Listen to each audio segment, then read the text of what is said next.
Hello guys, आपका पटल पर अभिनंदन करती हूँ। आइए माँ शारदे को नमन करें कि वे हमारी बुद्धि को तीक्ष्ण रखें, हम पर अपनी कृपा सदैव बनाए रखें। आज हम एक लोक कथा पढ़ेंगे जो एक तिब्बती लोक कथा है।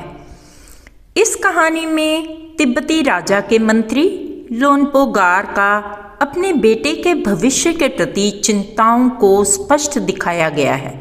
लोनपो गार अपनी चालाकी और हाजिर जवाबी के लिए मशहूर थे, लेकिन उनका बेटा सीधा सादा और शांत मिजाज का था। एक पिता के रूप में मंत्री की चिंताएं यह सोचकर बढ़ती जा रही थी कि आखिर उनके बेटे का क्या होगा। वह होशियारी और चालाकी से भरी दुनिया में कैसे जी पाएगा। फलस्वरूप वह अपने बेटे को समझदार और होशियार बनाने के लिए उसे तरह तरह की जिम्मेदारी सौंपने लगा ताकि बेटा दुनियादारी सीख जाए और अंत में एक लड़की की मदद से वह कामयाब भी हो जाता है, जिसके साथ लोनपो गार अपने बेटे का विवाह संपन्न करा देते हैं। आइए सबसे पहले हम कर लेते हैं श्रुत लेख, यानी कि कठिन शब्द। लोनपो गार सोनग वसैन गांपो 32वें विजयी भाव समस्या मंत्री सिल बाजार होशियारी रस्सी चिंता हाजिर जवाबी जौ सींग रुपए दोबारा आप बीती शर्त पत्थर धूमधाम मुश्किल मशहूर संदेश असंभव प्रस्ताव भेड़ तिब्बत सौंपकर चकित। अगर बनना है समर्थ तो करिए शब्दार्थ। आइए शब्दार्थ कर लेते हैं।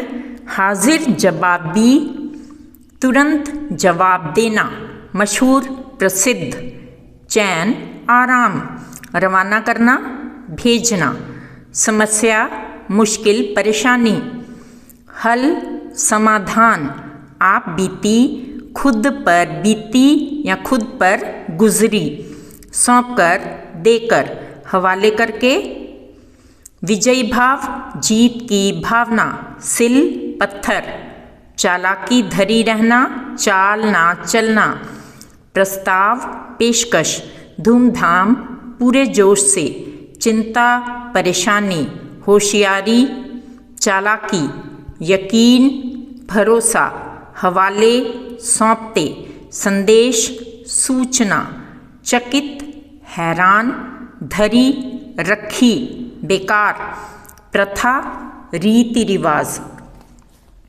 अभ्यास प्रश्न कर लेते हैं। भोला भाला। तिब्बत के मंत्री अपने बेटे के भोलेपन से चिंतित रहते थे। तुम्हारे विचार से वे किन किन बातों के बारे में सोचकर परेशान होते थे? उत्तर, मंत्री जी का बेटा बड़ा हो गया था, वह बहुत भोला भाला था, बिल्कुल भी होशियार नहीं था। उसके बाद बेटे का काम कैसे चलेगा, वह जीवन में क्या करेगा, उसे कोई भी आसानी से मूर्ख बना देगा, उसका जीवन बहुत कठिन होने वाला है। यह सब सोचकर मंत्री जी चिंतित रहते थे। तुम तिब्बत के मंत्री की जगह होती तो क्या उपाय करती? उत्तर, वह भोला भाला परंतु सक्षम था। मैं उसे जीवन के लिए आवश्यक सभी काम सिखाती, उसे लोगों से मिलने जुलने के मौके देती ताकि वह उनके व्यवहार को समझ सकता, उसे गलतियां करने देती और उनसे सीखने देती, साथ ही उसे पढ़ने के लिए प्रेरित करती। शहर की तरफ। मंत्री ने अपने बेटे को शहर की तरफ रवाना किया। मंत्री ने अपने बेटे को शहर क्यों भेजा था? उत्तर, मंत्री अपने बेटे को जीने की कला सिखाना चाहता था, जीवन में आने वाली कठिनाइयों का सामना करना सिखाना चाहता था, उसे अच्छे और बुरे में फर्क करना सिखाना चाहता था, उसकी सूझबूझ की परीक्षा भी लेना चाहता था। इसलिए उन्होंने अपने बेटे को शहर भेजा था। प्रश्न, उसने अपने बेटे को भेड़ों के साथ शहर में क्यों भेजा? उत्तर, मंत्री ने अपने बेटे को शहर इसलिए भेजा होगा ताकि वह अधिक लोगों के संपर्क में आए। वह जितने अधिक लोगों से मिलेगा उसे उतने ही प्रकार के अच्छे और बुरे अनुभव प्राप्त होंगे। इन अनुभवों के आधार पर वह सच्चे और झूठे लोगों में फर्क करना सीखेगा। इससे उसकी समझ बढ़ेगी और होशियारी से जीना सीखेगा। प्रश्न ग, तुम्हारे घर के बड़े लोग पहले कहाँ रहते थे? घर में पता करो। आस पड़ोस में किसी ऐसे व्यक्ति के बारे में पता करो जो किसी दूसरी जगह से आकर बस गया हो। उनसे बातचीत करो, जानने की कोशिश करो कि क्या वे अपने निर्णय से खुश हैं। अगर खुश हैं तो क्यों? उत्तर, यहाँ आप अपने अपने आइडियाज़ लिख सकते हैं। मैंने आपके लिए उत्तर तैयार कर दिया है। मेरे पूर्वज अर्थात मेरे घर के बड़े लोग दादाजी पहले दिल्ली राज्य में रहते थे। वर्तमान में हम लोग पंजाब में निवासरत हैं। मेरे पड़ोस में शर्मा अंकल और उनके 2 बेटे जो मूलतः पंजाब के किसी गांव से ही हैं। मैंने उनसे बातचीत की तो मालूम चला रोज़गार की तलाश में वे यहाँ पहुँचे थे और धीरे धीरे यहीं पर अपना मकान और दुकान बना लिया। वे अपने निर्णय से खुश हैं क्योंकि गांव की अपेक्षा नगर में उनका कारोबार ज़्यादा फला फूला है। जौ एक तरह का अनाज है जिसे कई तरह से इस्तेमाल किया जाता है। इसकी रोटी बनाई जाती है, सत्तू बनाया जाता है और सूखा भूनकर भी खाया जाता है।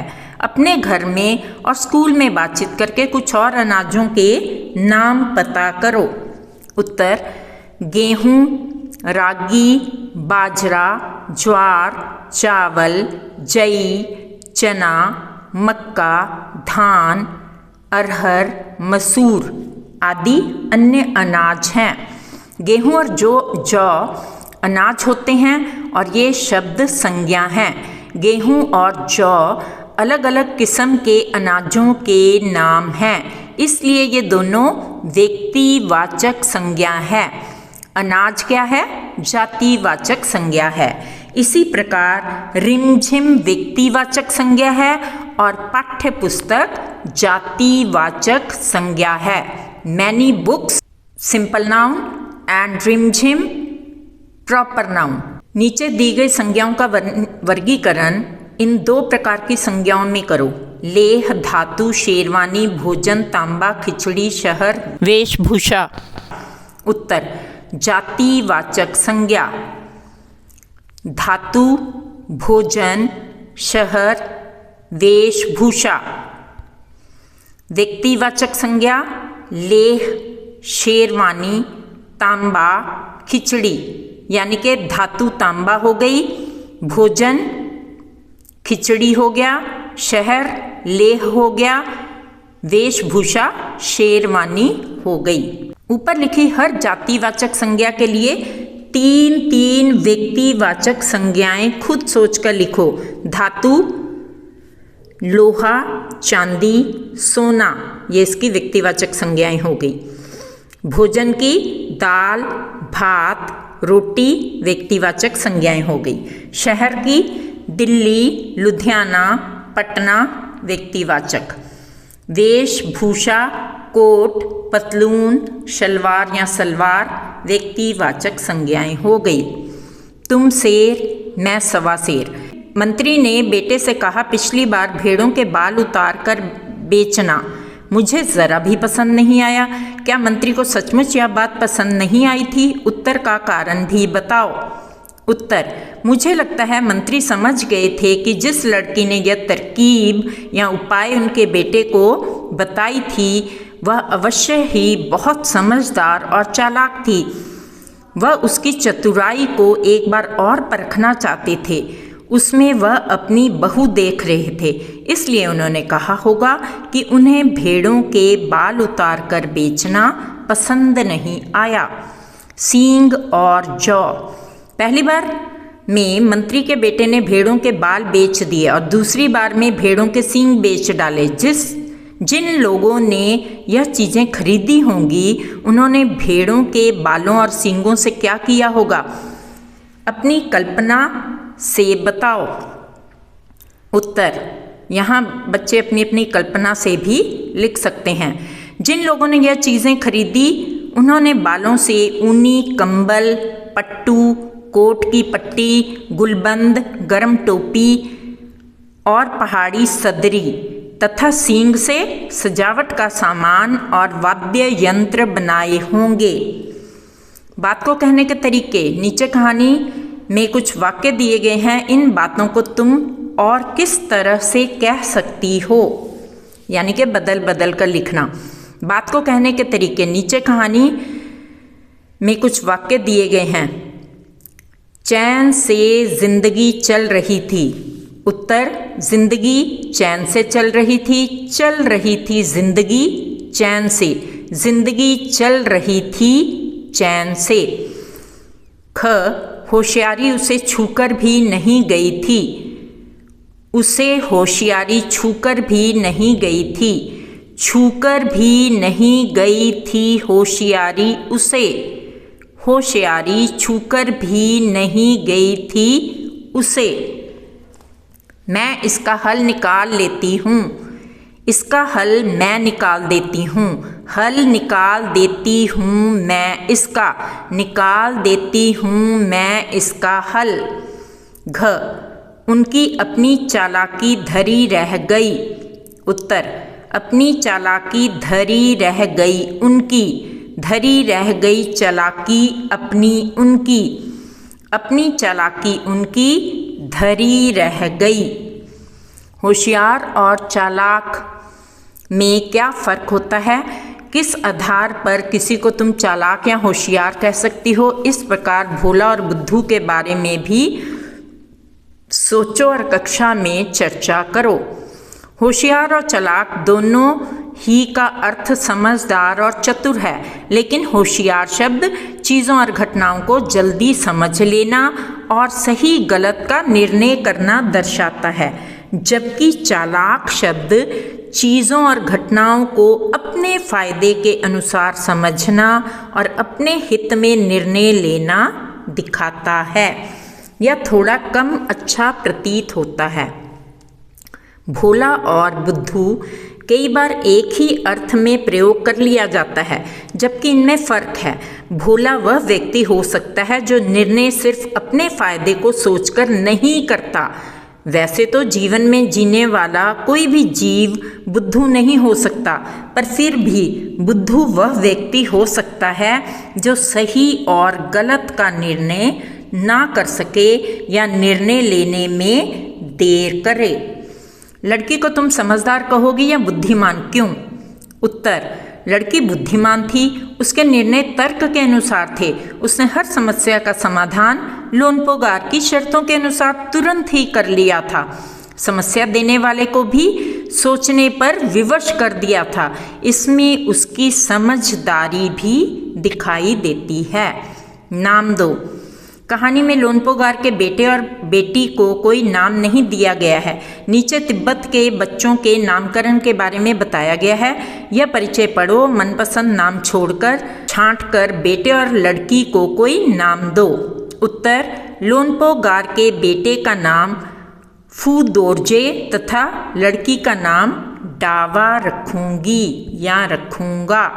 लघु उत्तरीय प्रश्न कर लेते हैं। तिब्बत के 32वें राजा कौन थे? उत्तर, तिब्बत के 32वें राजा सोनगवसेन थे। लोनपोगार तिब्बत के 32वें राजा सोनगवसेन के दरबार में क्या थे? उत्तर, लोनपोगार राजा सोनगवसेन के दरबार में मंत्री थे। लोनपोगार किस बात के लिए प्रसिद्ध थे? लोनपोगार अपनी चालाकी और हाजिर जवाबी के लिए दूर दूर तक प्रसिद्ध थे। लोनपोगार चिंतित क्यों थे? लोनपोगार चिंतित थे क्योंकि उनका बेटा बहुत भोला था। लड़की ने पहली बार बाजार में क्या बेचा? लड़की ने पहली बार 100 भेड़ों के बाल बेचे। लोनपोगार क्या देखकर चकित रह गया? लोनपोगार राख की रस्सी देखकर चकित रह गया। लोनपोगार ने लड़की को क्या संदेश दिया? उत्तर, लोनपोगार ने लड़की को 9 हाथ लंबी राख की रस्सी बनाने का संदेश दिया। लड़की ने दूसरी बार बाजार में क्या बेचा? लड़की ने दूसरी बार बाजार में 100 भेड़ों के सींग बेचे। लोनपोगार ने अपने बेटे को 100 भेड़ें देते हुए क्या आदेश दिया? उत्तर, लोनपोगार ने अपने बेटे को 100 भेड़ें देते हुए कहा, तुम इन्हें लेकर शहर जाओ, मगर इन्हें मारना या बेचना नहीं, इन्हें वापस लाना 100 जौ के बोरों के साथ, वरना मैं तुम्हें घर में नहीं घुसने दूंगा। शहर में लोनपोगार के बेटे की मदद किसने की? शहर में लोनपोगार के बेटे की मदद एक लड़की ने की। पहली बार लड़की ने लोनपोगार के बेटे की मदद किस प्रकार की? पहली बार लड़की ने भेड़ों के बाल उतारे, उन्हें बाजार में बेच दिया, जो रुपए मिले उनसे जौ के 100 बोरे खरीदकर उसे घर वापस भेज दिया। दूसरी बार लड़की ने लोनपोगार के बेटे की मदद किस प्रकार की?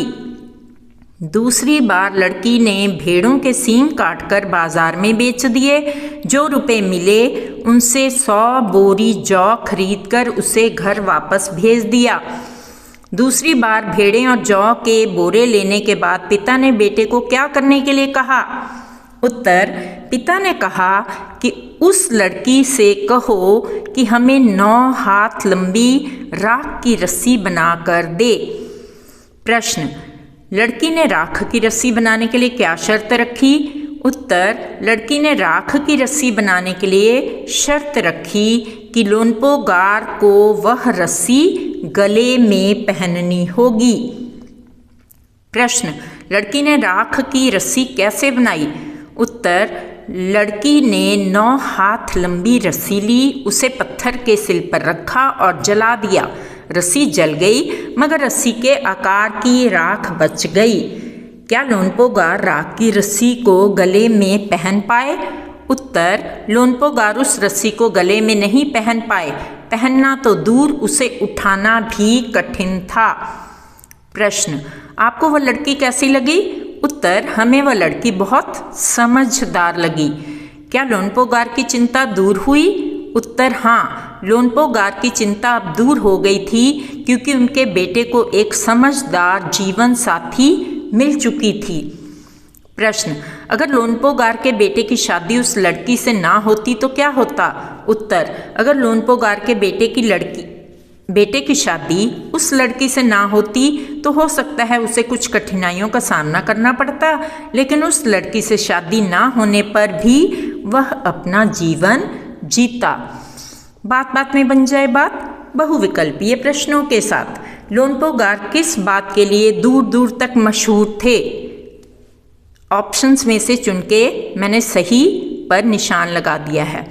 अपनी चालाकी और हाजिर जवाबी के लिए। लोनपोगार का पुत्र कैसा था? सीधा सादा।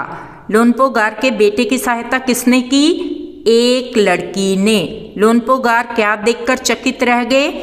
राख की रस्सी। तिब्बत के 32वें राजा कौन थे? सोनग-वसेन। मंत्री को किसकी चिंता थी? उत्तर, बेटे की। मंत्री ने अपने बेटे को कितनी बार शहर भेजा? उत्तर, 3 बार।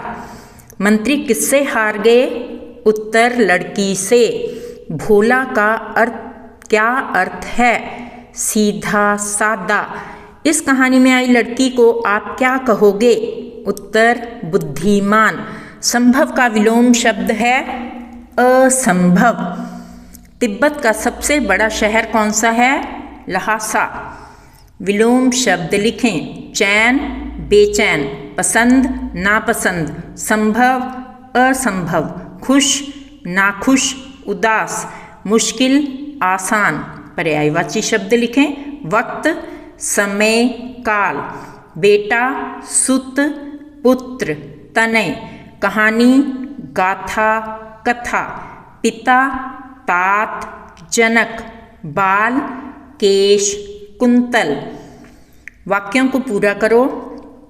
यहाँ पर पीले रंग में मैंने आपके फिलअप्स कंप्लीट कर दिए हैं। हमें एक 9 हाथ लंबी राख की रस्सी बना कर दें। इन्हें वापस लाना 100 जौ के बोरों के साथ। मैं बना तो दूंगी पर उन्हें उसे गले में पहनना होगा। पहली बार लड़की ने भेड़ों के बाल बेचे थे। रस्सी को पत्थर के सिल पर रखा और जला दिया। अनुनासिक अनुस्वार का प्रयोग करें। यहाँ पर जिंदगी, कांटा, लंबी, संदेश, असंभव, पहुँचना। यहाँ पर अनुस्वार अनुनासिक का मैंने प्रयोग कर दिया है, ध्यान से आप देख लें। विलोम शब्द लिखो, आगे पीछे, उत्कर्ष अपकर्ष, आस्तिक नास्तिक, यश अपयश, मान अपमान, सुंदर असुंदर, गुण अवगुण, कोमल कठोर। वचन परिवर्तन करो, रात रातें। यानी कि अगर सिंगुलर है तो प्लूरल करना है, प्लूरल है तो सिंगुलर। एक का अनेक कर देना है। रात रातें, कमरा कमरे, मशीनें मशीन, लता लताएं, लिपियाँ लिपि, घोंसला घोंसले, आप लोग हम लोग। वाक्य बनाओ। होशियार, मंत्री बहुत होशियार था। भोला, राजा का बेटा भोला भाला था। अभिलाषा, मेरी अभिलाषा है कि मैं काबिल डॉक्टर बनूं। तरीका, राजा के बेटे का काम करने का तरीका बहुत अच्छा था। क्या आपने कभी राख देखी है? उत्तर, हाँ, हमने राख देखी है, यानी कि ASH ऐश। राख किन चीज़ों से बनती है? उपले, कागज़, लकड़ी आदि के जलाने से बनती है। राख के क्या क्या उपयोग होते हैं? राख बर्तन मांजने के और खेतों में डालने के काम आती है। शब्दों के अर्थ सहित वाक्य प्रयोग करें। हाजिर जवाबी, झटपट जवाब देने में कुशल। बीरबल अपनी बुद्धिमत्ता और हाजिर जवाबी के लिए प्रसिद्ध थे। समस्या, परेशानी, आजकल प्रदूषण की समस्या दिन प्रतिदिन बढ़ती जा रही है। असंभव, जो हो ना सके, कोई काम असंभव नहीं होता। धूमधाम, शान शौकत, विद्यालय में बाल दिवस धूमधाम से मनाया जाता है। परेशानी, मुश्किल, कौवे ने अपनी चोंच से पानी पीने की परेशानी का हल खोज निकाला। यकीन, मुझे पूरा यकीन है कि आप जल्दी जल्दी बोल नहीं सकते।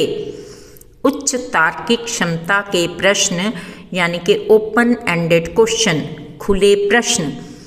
लड़की को तुम समझदार कहोगे या बुद्धिमान? क्यों? लड़की को हम बुद्धिमान कहेंगे।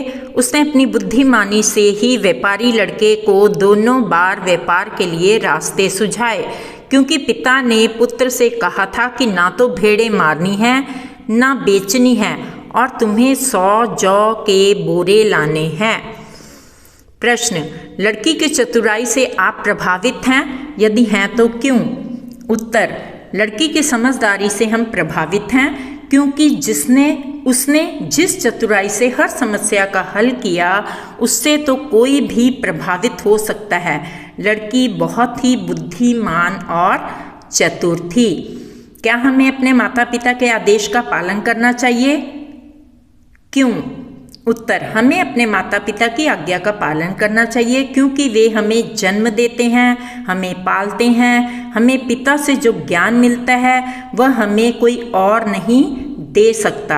सुख सुविधाओं का ख्याल रखते हैं, हमें इस काबिल बनाते हैं कि हम अपने पैरों पर खड़े हो जाएं। तिब्बत विश्व का सबसे छोटा सा देश है। यह उत्तर दिशा में स्थित है राख की रस्सी लोक कथा तिब्बत से संबंधित है, जिसे संसार की छत कहा जाता है, क्योंकि यह संसार के सार पामीर के पठार पर स्थित है। यहाँ के राजा दलाई लामा हैं।